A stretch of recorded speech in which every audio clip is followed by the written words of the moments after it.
Kembali lagi bersama Garuda Space Flash Update. Hari ini ada kabar terbaru dari hasil serta analisa laga Timnas Indonesia kontra Brunei Darussalam. Kunci Sintayong jaga kekompakan skuad Garuda. Sementara 70 perwakilan FIFA akan datang ke Indonesia jelang Piala Dunia U17 2023. Sebagai informasi selengkapnya sebagai berikut. Kita awali kabar hari ini dari hasil laga Timnas Indonesia kontra Brunei Darussalam hingga momen dibalik perjuangan skuad Garuda. Timnas Indonesia berhasil mempermalukan Brunei Darussalam dengan skor 6-0 di leg pertama kualifikasi Piala Dunia 2026 ronde pertama. Sempat unggul 2-0 di babak pertama, skuad Garuda mampu menambah 4 gol di babak kedua. Adapun gol penggawa merah putih sendiri tercipta lewat hat-trick Dimas Derajat, Prince Ramadan Sananta, dan 1 gol dari Rizky Ridho. Kemenangan 6 gol tanpa balas tersebut membuktikan bahwa target Sintayong yang menginginkan kemenangan besar tercapai. Artinya Timnas Indonesia berpotensi memasang pemain kejutan pada leg kedua yang akan berlangsung pada 17 Oktober nanti. Sintayong memasang skema baru di balik kemenangan telak atas Brunei Darussalam. Sejak menit awal, pelatih asal Korea Selatan tersebut memasang formasi 4-2-4, di mana para penyerang seperti Hoki Caraka, Denny Sulistawan, Dimas Derajat, dan Sadil Ramdhani dipasang bersamaan. Meski sempat menemui kesulitan, terbukti Hoki mampu membuktikan kepercayaan di balik gol cepat yang dicetak Dimas Derajat. Begitupun di babak kedua dengan melakukan pergantian pemain, punggawa Garuda mampu adaptasi cepat dengan skema itu. Hal tersebut membuktikan bahwa Sintayong merupakan pelatih berkelas yang memiliki banyak strategi guna memaksimalkan para pemain. Bahkan pemain yang tengah menjalani proses naturalisasi yakni Nathan Joaon turut menjadi saksi kemenangan skuad Garuda lantaran telah hadir di GBK. Kemenangan telak skuad Garuda atas Brunei Darussalam juga menjadi panggung para pemain yang sempat mengalami penurunan performa.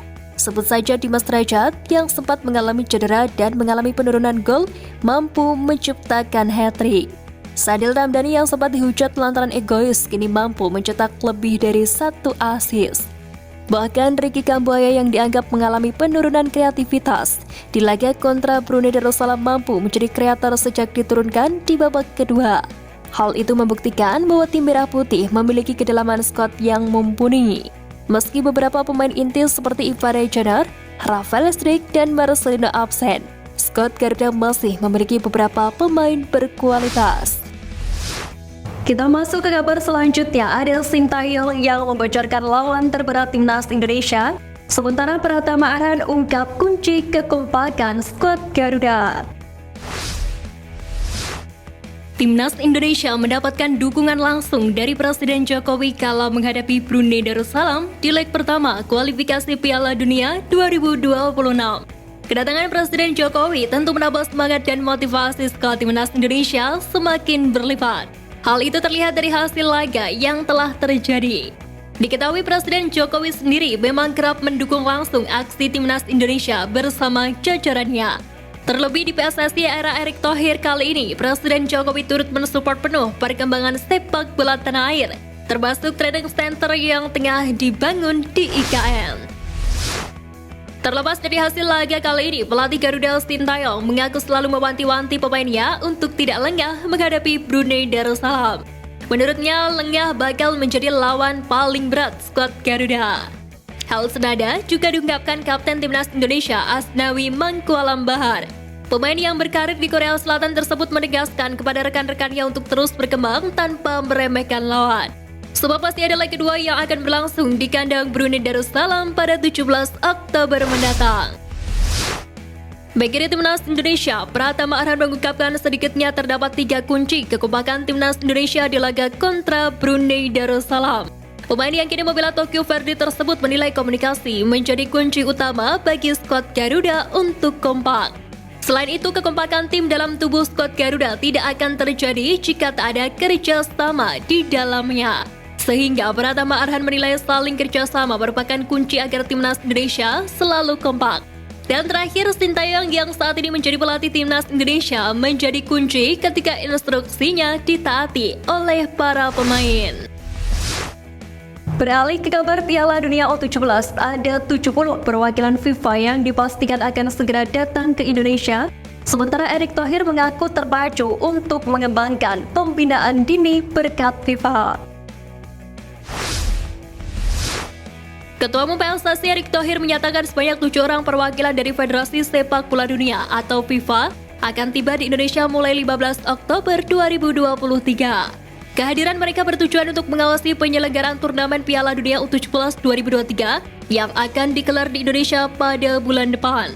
Erick Thohir menyebut bahwa 4 stadion yang disiapkan untuk ajang itu akan ditinjau secara keseluruhannya oleh para perwakilan FIFA. Hal itu dilakukan guna memastikan Piala Dunia U17 2023 benar-benar sudah siap digelar di 4 stadion itu. Mantan Presiden Inter Milan itu mengaku sangat antusias menyambut kedatangan lanjutan para perwakilan FIFA nanti. Pasalnya keseriusan Indonesia sama seperti FIFA untuk menyukseskan Piala Dunia U17 2023. Selain antusias menyambut perwakilan FIFA di Indonesia, Erick Thohir mengaku girang mendengar gosip bahwa FIFA akan menggelar kejuaraan dunia U17 yang direncanakan digelar setiap tahun. Erick Thohir menilai FIFA serius membangun negara-negara untuk menyiapkan regenerasi tim nasional sejak dini. Oleh karena itu, PSSI juga termotivasi untuk membangun tim U14, U17, U20 yang nantinya juga akan menjadi regenerasi skuad Garuda.